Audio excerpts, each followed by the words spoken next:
Hey, delving deeper into lesson number 20.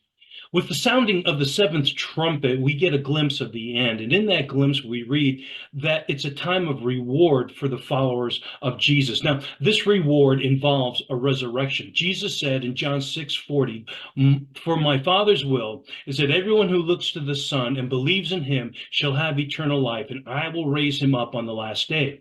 Well, that goes for hers too. Okay, Jesus brings not only salvation for the soul, but also for the body. And the Apostle Paul wrote this in 1 Corinthians 15:51.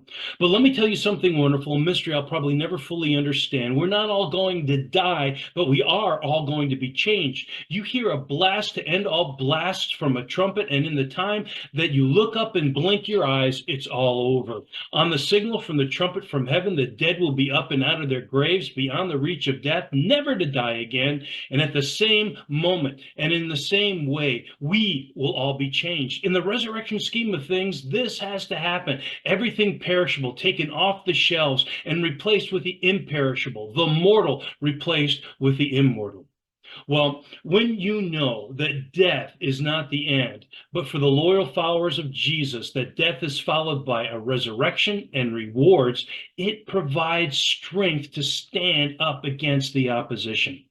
Well, John's vision holds a universal resurrection, but first there's going to be this harvest of the righteous and the unrighteous.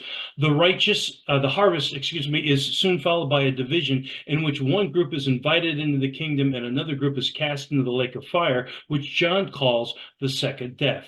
Now, having already introduced this concept of eschatological tension, this resurrection, one unto life and one unto death, is a present reality.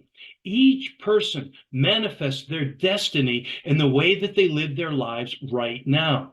Now, the righteous die to themselves daily, taking up the cross and following Jesus as they live out their lives to the fullest. Now, the unrighteous, deifying self and doing as they desire, follow the prince of the power of the air. They do not spiritually prosper in all their attempts to live a life of happiness. The battle in life of a believer is the temptation to choose God's will and God's way, or to disregard God's commands and eat the fruit of whatever tree that looks good to us. That desire to do our own thing, the Apostle Paul called the sin nature or the sinful self. I like the term egoism, the self-centered upon the self, the desire to be our own authority.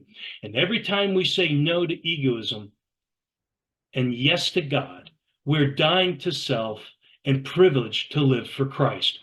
The Apostle Paul put it this way: I die every day. 1 Corinthians 15:31. As we die daily, we change, aligning ourselves with the reality of the resurrection that is to come. In other words, we become the person that we are eschatologically.